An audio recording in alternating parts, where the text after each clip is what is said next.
Hello friends. तो आज से पहले हम लोगों ने दो शासन व्यवस्थाओं के बारे में पढ़ लिया था। एक मुंडा शासन व्यवस्था और दूसरा था नागवंशी शासन व्यवस्था। तो आज हम लोग जो है पढ़ा पंचायत व्यवस्था के बारे में पढ़ेंगे, उसका एमसीक्यू करेंगे। तो सबसे पहले हम लोग पहला क्वेश्चन देख लेते हैं। पढ़ा पंचायत शासन व्यवस्था किस जनजाति की व्यवस्था है? तो जो पढ़ा पंचायत शासन व्यवस्था है वो उड़ाव जाति की शासन व्यवस्था है। कौन सा है? उड़ाव। ठीक है।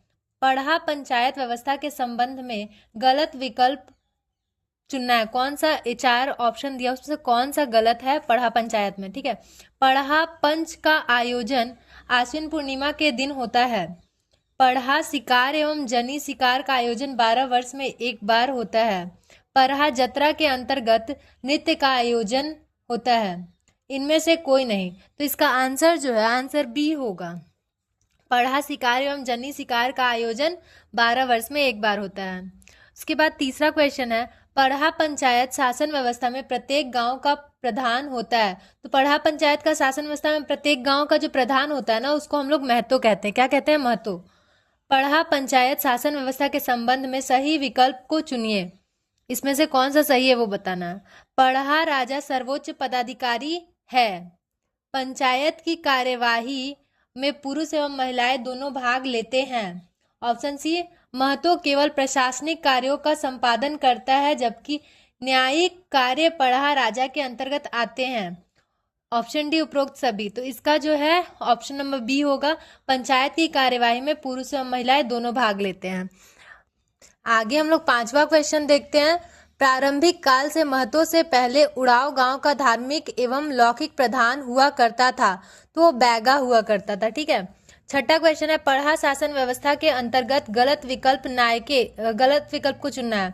नायके धार्मिक प्रधान, मांझी महतो का सहायक, भंडारी संदेश वाहक, पढ़ा राजा पढ़ा पंचायत का प्रमुख।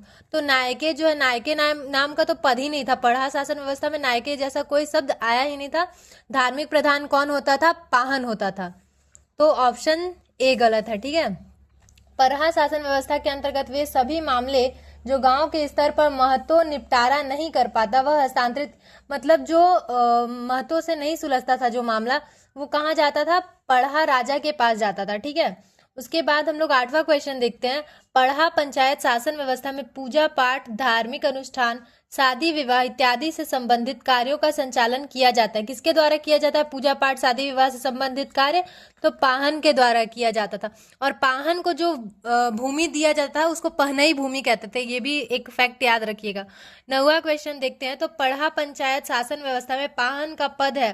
पाहन का पद केवल शादीशुदा व्यक्तियों को ही मिल सकता था। उसमें कुमारा लोग जो होता है वो पाहन का पद ग्रहण नहीं कर सकता था। जो शादीशुदा व्यक्ति होगा उसी को पढ़ा पंचायत में पाहन का पद मिलेगा।